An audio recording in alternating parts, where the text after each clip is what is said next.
স্বাগতম বন্ধুসকল 2019 চনৰ তৃতীয় পৰ্যায়ৰ যি ভোট গ্ৰহণ প্ৰক্ৰিয়া এতিয়াও হ'বলৈ বাকী আছে যদিহে আপুনি প্ৰিজাইডিং বিষয়া বা ফাৰ্ষ্ট পুলিং বা সেকেন্ড পুলিং বা থাৰ্ড পুলিং বিষয়া হিচাপে নিযুক্তি পাইছে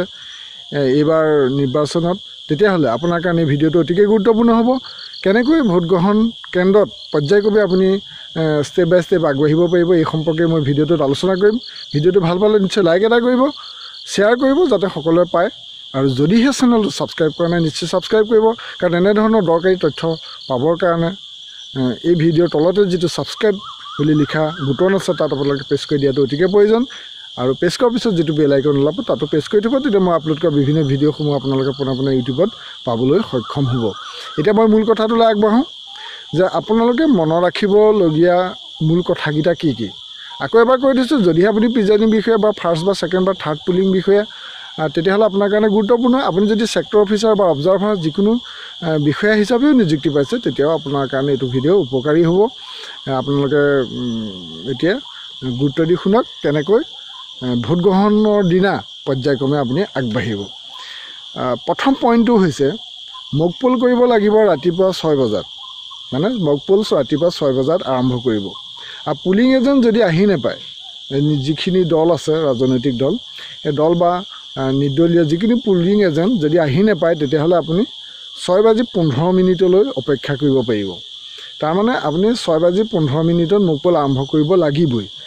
যদি পুলিং এজেণ্ট উপস্থিত হয় তেতিয়াহ'লে আপুনি 6 বজাতে আৰম্ভ কৰিব আৰু অতি বেছি 15 মিনিটহে আপুনি অপেক্ষা কৰিব পাৰিব যদিহে পুলিং এজেণ্টসকল আহি নাপায় তেতিয়াহ'লে ইয়াতে আপোনালোকে যিসকল পুলিং বিষয়া আছে প্ৰিজাইডিং বিষয়া এই আটাইখিনি গোট খাই পেলাই মক পোল আৰম্ভ কৰা এটা প্ৰচিডিউৰ আছে আপোনালোকে কৰিব পাৰিব এতিয়া 2 নম্বৰ কথাটো হ'ল যে মক পোল আৰম্ভ কৰাৰ আগে মেচিনত ভোট জিৰ' হৈ আছে নে নাই চাব আপোনালোকে তাতে যেটো ৰিজাল্টটো আপোনালোকে চোৱাৰ লগে লগে তাতে কি হৈ আছে আপোনালোকে দেখিবলৈ পাব যে যদিহে ৰিজাল্টটো জিৰ' হৈ আছে তেতিয়াহ'লে আপোনাৰ মক পোল আৰম্ভ কৰিব পাৰে আপোনাৰ CRC যেটো কোৱা হয় ক্লোজ ৰিজাল্ট ক্লিয়াৰ আপুনি প্ৰথম কৰি নললেও হয় আপুনি ৰিজাল্টটো চাব ৰিজাল্টটো যদিহে আপোনাৰ জিৰ' হৈ আছে আপুনি আগতে একো কৰা নাই তেতিয়াহ'লে আপুনি মক পোল আৰম্ভ কৰিব পাৰিব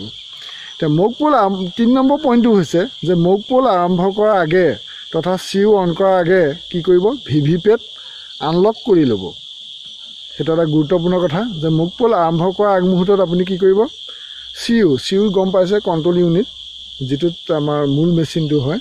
সুইচ অনৰ কথা হয় বা ৰিজাল্ট আমি চাব পাৰোঁ অন কৰাৰ আগতে আপুনি কি কৰিব VVPAT আনলক কৰি ল'ব মানে লক মুডত থাকিব VVPATটো আপুনি নিউতে আৰু আপুনি আনলক কৰিব আনলক কৰি লোৱা মানে আমাৰ যেটো লকটো খুলি লোৱা গতিকে আনলক কৰি ল'ব আৰু আনলকটো কৰি লোৱাৰ পিছত কি কৰিব বেলট ইউনিট আৰু যেটো কণ্ট্ৰল ইউনিট আৰু VVPAT সঠিকভাৱে সংযোগ কৰি ল'ব এই তিনিটা ইউনিট আপুনি কিন্তু মক পোল আৰম্ভ কৰাৰ আগতে সঠিকভাৱে সংযোগ কৰি ল'ব লাগিব তে বেলট ইউনিটৰ কেবুলডাল ক'ত লাগিব গম পায় সেইটো VVPATত লগাব লাগিব আৰু VVPATৰ যেটো কেবুল সেই কেবুলডাল কণ্ট্ৰল ইউনিটত লগাব লাগিব এইখিনি মই সংক্ষেপে কৈছোঁ আৰু নেক্সট 4 নম্বৰ পইণ্টটো হৈছে মক পোলৰ সময়ত 50টা ভোট দিয়াটো বাধ্যতামূলক আপুনি কিন্তু 50টাতকৈ কম নকৰিব যদিহে আপোনাৰ লোকসভা সমষ্টিটোত য'ত আপুনি ভোট গ্ৰহণ ল'ব সেই সমষ্টিটোত যদিহে আপোনাৰ 11জন কেণ্ডিডেট থাকে তেতিয়া নোটা বুটামটো হতে আপোনাৰ কিমানটা হ'ব 12টা হ'ব গতিকে 12টা বুটানে আপোনাৰ মক পোলত ব্যৱহাৰ কৰিব লাগিব তে প্ৰতিটো বুটনতে ভোট পৰিবই লাগিব আৰু কমেও কিমানকৈ পৰিব হ'ব 50টা ভোট আপোনালোকে ল'ব লাগিব নেক্সট 5 নম্বৰ পইণ্টটো হৈছে যে মক পোল সমাপ্ত হোৱাৰ পিছত VVPATৰ ড্ৰপ বক্সৰ পৰা স্লিপবোৰ উলিয়াই প্ৰাৰ্থী অনুযায়ী গণনা কৰিব আপোনালোকে VVPATটো সেই সময়লৈকে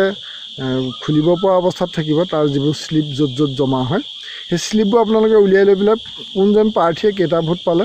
সেইটো আপোনালোকে গণনা কৰিব আৰু এই যে মক পোলত ভোট দিব ভোট দিয়া মুহূৰ্তত এখন কাগজত লিখি ৰাখিব তেতিয়া আপোনালোকে সেই পুলিং এজেণ্টসকলে কোনজন প্ৰাৰ্থীক কেইটা ভোট দিছে সেই সংখ্যাটো মিলাই চাব, তেতিয়া সুবিধা হ'ব। আৰু মেচিনৰ যিটো ৰিজাল্ট মানে কণ্ট্ৰল ইউনিটৰ ৰিজাল্ট, সেই ৰিজাল্টৰ লগত মিলাই চাব। আৰু মেচিন আৰু শ্লিপৰ গণনা মিলিলেহে আপোনাক দিয়া বেলট ইউনিট, কণ্ট্ৰল ইউনিট, ভিভিপেটৰ যোৰা মানে মূল ভোট গ্ৰহণ কেন্দ্ৰত ব্যৱহাৰ কৰিব পাৰিব। তাৰমানে আপোনালোকক ক'লোঁ পুনৰ কথাটো যে শ্লিপ কেইটা ওলাইছে, যে 1 নম্বৰ প্ৰাৰ্থীজনক যদি আপুনি ভোট দিছিলে 5টা, তেতিয়াহ'লে মেচিনত 5টা যদি ওলাইছে তেতিয়াহ'লে আপোনাৰ শ্লিপো 5টা ওলাব লাগিব। তাৰমানে ভিভিপেটৰ শ্লিপৰ হিচাপটোৰ লগত যিটো কণ্ট্ৰল ইউনিটৰ মানে ৰিজাল্ট সেইটো মিলিব লাগিব, তেতিয়াহে আপুনি ব্যৱহাৰ কৰিব পাৰিব। যদিহে নিমিলে, নিশ্চয় বিসংগতি আছে, তেতিয়া আপুনি সেইটো সলাব লাগিব। যদি একে থাকে তেতিয়া একো অসুবিধা নাই। তাৰপিছত মক পোল সমাপ্ত হোৱাৰ পিছত মেচিনটো কি কৰিব লাগিব? CRC কৰিব লাগিব। CRCটো মানে আপোনালোকে জানে, ক্ল'জ কৰে, তাৰপিছতে ৰিজাল্ট চায়, তাৰপিছতে ক্লিয়াৰ কৰে, সেইটোকে CRC কয়। আমাৰ ফিনিচিঙত ক্লিয়াৰ কৰিব লাগিব। ক্লিয়াৰ কৰিলে কি হ'ব? গোটেই ডাটাখিনি ডিলিট হৈ যাব। 7 নম্বৰ পইণ্টটো হৈছে মক পোল সম্পূৰ্ণ হোৱাৰ পিছত আপোনাৰ পুলিং ষ্টেচন নম্বৰটো উল্লেখ কৰি মক পোল কমপ্লিটেড বুলি আপোনাৰ যিটো নিৰ্বাচন বিষয়া কাৰ্যালয়ৰ পৰা নিশ্চয় এটা নম্বৰ দিব, সেই নম্বৰটোলৈ এটা মেছেজ দিব যে আপোনাৰ মক পোল কমপ্লিটেড হৈছে। আৰু কেতিয়াবা ফোন যোগেও দিয়ে আৰু মেছেজ যোগেও দিয়ে। আৰু 2 ঘণ্টাৰ মূৰে মূৰে যি আপোনালোকৰ ভোটৰ হিচাপ দিব লাগিব, পাৰিলে সেই নম্বৰতে দি থাকিব। তাৰপৰা 8 নম্বৰ পইণ্টটো হৈছে মেচিনটো ক্লিয়াৰ কৰাৰ পিছত গ্ৰীণ পেপাৰ চিল, স্পেচিয়েল টেগ, এড্ৰেছ টেগ আৰু ষ্ট্ৰিপ চিলেৰে মেচিন চিল কৰিব। চিল কৰাৰ সম্পৰ্কে ভিডিঅ'টো মই নকওঁ, যে মই সংক্ষেপে ষ্টেপকেইটা কৈছোঁ, সেইখিনি ক'লে দীঘল হৈ যাব। তাৰপৰা 9 নম্বৰ পইণ্টটো হ'ল একে সময়তে ভিভিপেটৰ ড্ৰপ বক্সৰ এড্ৰেছ টেগটো চিল কৰিব। আৰু ভিভিপেটৰ মক পোলৰ শ্লিপৰ পিছফালে মক পোল শ্লিপ বুলি এটা ষ্টাম্প লগাব। আপোনাক এটা ষ্টাম্প দিব আৰু সেই শ্লিপবিলাকৰ বেকত কি কৰিব? মক পোল শ্লিপ বুলি ষ্টাম্প মাৰিলেই হ'ব, তাত কোনো চহী কৰিব নালাগে। আৰু 7খন শ্লিপৰ সৈতে ক'লা লেফাফাত সুমুৱাই প্লাষ্টিক বাকচত ভৰাব। আপোনাক এটা ব্লেক এনভেলপ দিব, সেই ব্লেক এনভেলপটোত আপুনি কি কৰিব? সেইখিনি ভৰাব লাগিব বেকত শ্লিপ মাৰি পেলাই। আৰু 7খন শ্লিপ মানে আপোনাৰ এক্সট্ৰাকৈ ওলাব। আপুনি যদি 50টা মক পোল লৈছে তেতিয়াহ'লে 7খন শ্লিপ এক্সট্ৰা হ'ব, নট টু বি কাউণ্টেড বুলি লিখা থাকিব। সেই 7খন শ্লিপো একেলগে ভৰাই আপোনালোকে ক'লা লেফাফাটোত আপোনালোকে সেইখিনি ভৰাই দিব লাগিব।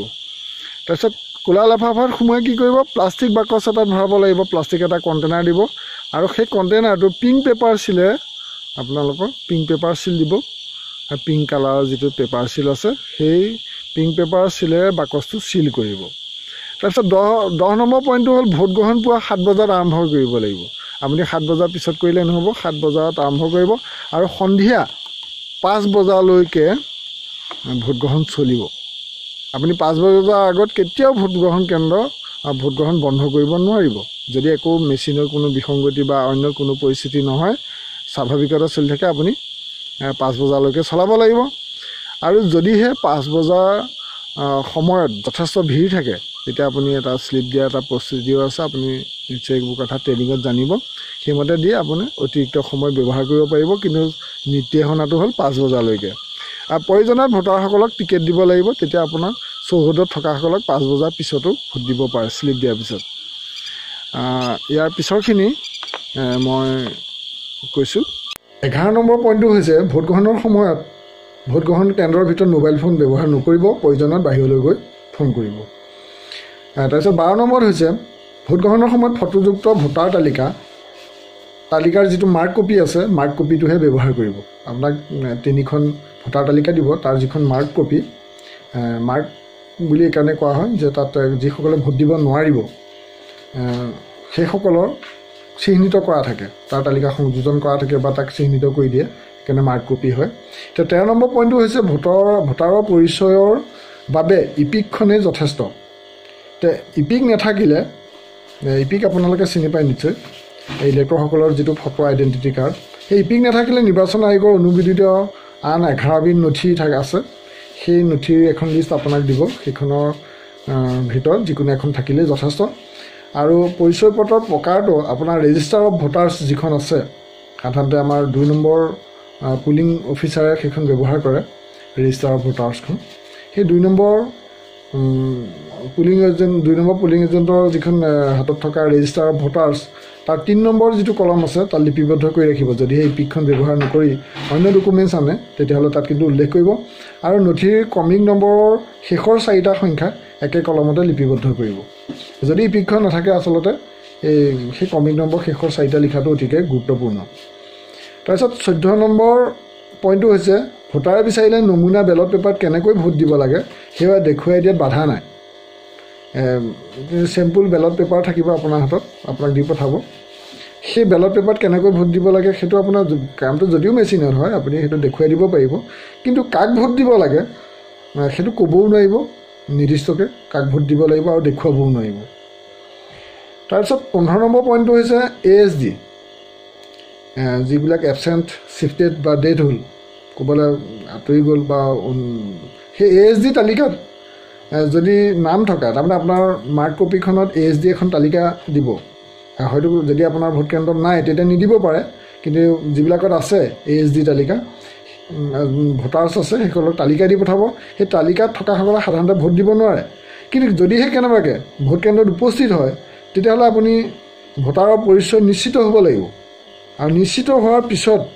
ভোট দিবলৈ দিব পাৰিব মানে ভুলবশতঃ মাৰ্ক কপিত যদিও ASD তালিকাত নামটো আহিছিলে আপুনি তাৰ নিৰ্দিষ্ট ফৰ্ম আছে সেই ফৰ্মত আপুনি ফিল আপ কৰিব লাগিব আৰু সম্পূৰ্ণ পৰিচয় আপুনি জনাৰ পিছত ভোট গ্ৰহণ মানে ভোট দিবলৈ আপুনি দিব পাৰিব তেনে ভোটাৰৰ ক্ষেত্ৰত কিছুমান নিয়ম আছে নিৰ্দিষ্ট ডিক্লেৰেশ্যন ফৰ্মত পূৰ কৰি পেলাই স্বাক্ষৰ ল'ব লাগিব যদি ASD তালিকাত থকা এবচেণ্টিছ শিফটেড আৰু ডেথ লিষ্টত থকা যদি কোনোবা ভোটাৰ আহে সেইসকলক ভোট দিবৰ কাৰণে নিৰ্দিষ্ট ফৰ্ম আপুনি পূৰণ কৰি পেলাই ডিক্লেৰেশ্যন ফৰ্মত পূৰণ কৰি ৰেজিষ্টাৰ অফ ভোটাৰ্ছত তেওঁ স্বাক্ষৰৰ লগতে টিপচহী এটাও ল'ব সাধাৰণতে আমাৰ টিপচহী বা স্বাক্ষৰ যিকোনো এটা কৰিলেই হয় কিন্তু তেনেধৰণৰ ভোটাৰৰ ক্ষেত্ৰত কিন্তু এটা নিয়ম যে আপুনি টিপচহীও ল'ব লাগিব আৰু তেওঁ এটা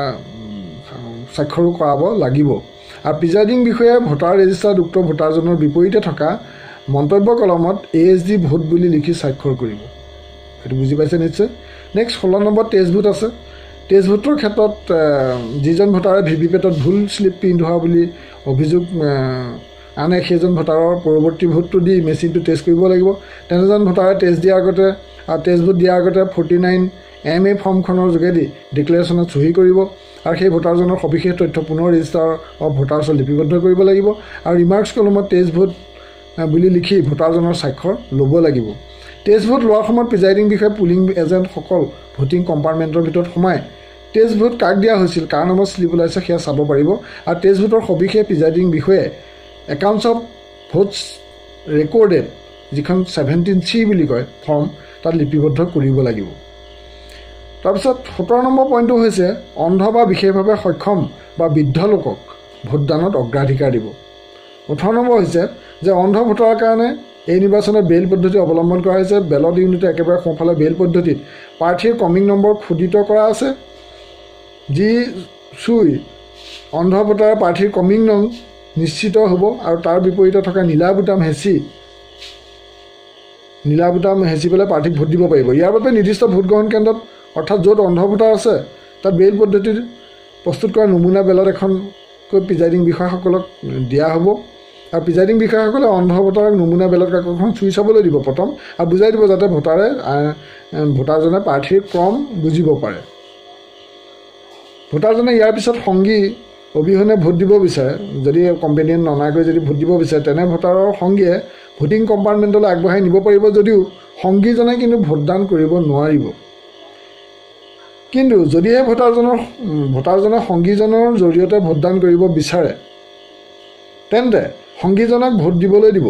আৰু list of blind infirm voter পূৰ কৰিব লাগিব এখন ফৰ্ম আছে আপোনাক দিছে দিব মানে বিশেষকৈ প্ৰিজাইডিং বিষয়াক দিব the list of blind infirm voter 19 number পইণ্টটো হৈছে অকৰ্তৃত্বশীল কোনো লোকক ভোটদান কেন্দ্ৰলৈ মানে কোঠালৈ প্ৰৱেশ কৰিবলৈ নিদিব 20 নম্বৰ পইণ্টটো হৈছে প্ৰয়োজনীয় আটাইবোৰ ফৰ্ম সম্পূৰ্ণ কৰা আৰু শুদ্ধকৈ পূৰণ কৰিব 21 নম্বৰ কথাটো হৈছে ভোটদান প্ৰক্ৰিয়া শেষ হোৱাৰ পিছত কণ্ট্ৰল ইউনিটৰ ক্ল'জ বুটন হেঁচিব যেতিয়া ভোটদান শেষ কৰিব আপোনাৰ কিন্তু সেইটোৱে মানে মূল কথা সেইটো ক্ল'জ যিটো বুটন আছে বাকীখিনিতো আপোনাৰ চিল কৰা থাকিব গতিকে ক্ল'জ বুটনটো থাকিব সেই ক্ল'জ বুটনটো হেঁচি দিব আৰু কণ্ট্ৰল ইউনিটৰ ছুইচ অফ কৰিব কণ্ট্ৰল ইউনিটৰ ছুইচ অফ কৰিব লাগিব তাৰপিছত ভিভিপেটটো লক কৰিব লাগিব কণ্ট্ৰল ইউনিটৰ ছুইচটো অফ কৰাৰ পিছত আপুনি কি কৰিব ভিভিপেটৰ ছুইচটো মানে লক কৰি দিব আনলক মোডত আছিলে এইটো আপুনি লক কৰি দিব ভিভিপেট কণ্ট্ৰল ইউনিট ব্ৰেলড ইউনিট সেইখিনি আপুনি গোটেইখিনি ছিংগুল কৰি তাৰ যিটো বাকচ আছে কেৰিং বাকচ তাত সোমোৱাব আৰু এড্ৰেছ টেগ লগাই চিল কৰিব এড্ৰেছ টেগ আপোনাক ছাপ্লাই দিব সেই এড্ৰেছ টেগবিলাকত আপোনাৰ PS নাম মানে নামটো লিখিব যিখিনি তাৰ যদি ব্ৰেলড ইউনিট হয় ব্ৰেলড ইউনিটৰ চিৰিয়েল নাম্বাৰ লিখিব কণ্ট্ৰল ইউনিট হ'লে কণ্ট্ৰল ইউনিটৰ চিৰিয়েল নাম্বাৰ লিখিব আৰু যদিহে ভিভিপেট হয় সেইটো লিখিব সেইখিনি তেনেকৈ কৰিব আৰু শেহতীয়াকৈ অহা যিটো নীতি নিৰ্দেশনা এইবাৰ নিৰ্বাচনত যে ভিভিপেটৰ বেটাৰীটো আপুনি খুলিব লাগিব ভিভিপেটৰ বেটাৰীটো খুলি বৰ বেছি জটিল কথা নহয় ভিভিপেটটো আপোনাৰ বেক চাইডে চাব তাতে এড্ৰেছ টেগ এটা লগা থাকিব এড্ৰেছ টেগটো আপুনি তাৰ এৰুৱাই দিলে আপুনি বেটাৰীটো সহজে খুলি আনিব পাৰিব সেইটো একেবাৰে শেষত কৰিব তাৰপিছত 23 নম্বৰ পইণ্টটো হৈছে যিখিনি আপোনাৰ নিৰ্দেশনা আছে ফৰ্ম কভাৰ আন সামগ্ৰীবোৰ সুকীয়াকৈ আনিব আৰু আপোনাৰ যি উপায়ুক্ত কাৰ্যালয় আছে নিৰ্দিষ্ট কাউণ্টাৰত জমা দিব যদি আপোনালোকে ফৰ্ম কেনেকৈ ফিল আপ কৰে বা জমা দিওঁতে মূলতঃ কি মানে সমস্যা দেখা দিয়ে এই ক্ষেত্ৰত যদি কিবা আপোনালোকৰ জানিবলগীয়া কথা আছে তেতিয়াহ'লে এটা কাম কৰিব এই ভিডিঅ'টোত আপোনালোকে কমেণ্ট কৰি মোক জনাব যদিহে আপুনি দায়িত্ব পাইছে এইবাৰ নিৰ্বাচনত আপোনাৰ কাৰণে তথ্যখিনি বহুত প্ৰয়োজনীয় হ'ব আপুনি যাতে গোটেই নিৰ্বাচনটোৰ আপোনাৰ যি দায়িত্ব সুকলমে পাৰ কৰিব পাৰে কোনো কথা যাতে খেলিমেলি নহয় তাৰ কাৰণে মই আপোনালোকক মোৰ চেনেলৰ যোগেদি মই তথ্যসমূহ দি থাকিম আপোনালোকে কমেণ্ট বক্সত জনাব আপোনালোকৰ কিবা যদি বুজি পোৱাত অসুবিধাজনক কিবা কথা আছে কিবা কথা খেলিমেলি আছে আপোনালোকে মোক কমেণ্ট বক্সত জনাব মই পৰৱৰ্তী ভিডিঅ'ত সকলো কথা কৈ দিম আৰু এই ভিডিঅ'টো চাই আপোনালোকে কেনে পালে মোৰ এই তথ্যখিনিৰ পৰা আপোনালোকৰ কিমান উপকাৰ হয় কমেণ্টত নজনাকৈ নাথাকিব আৰু শেষত কওঁ ভিডিঅ'টো ভাল পালে নিশ্চয় লাইক এটা কৰিব শ্বেয়াৰ কৰিব আৰু জল চেনেলটো ছাবস্ক্ৰাইব কৰিব কাৰণ আপোনালোকৰ কাৰণে মই এনেধৰণৰ দৰকাৰী তথ্য আৰু জানিবলগীয়া বিভিন্ন কথা মই চেনেলত দি থাকোঁ গতিকে আজিলৈ ইমানটা সামৰণি মাৰিব বিচাৰিছোঁ থেংক ইউ ফৰ ৱাচিং জয় অসম জয় হিন্দ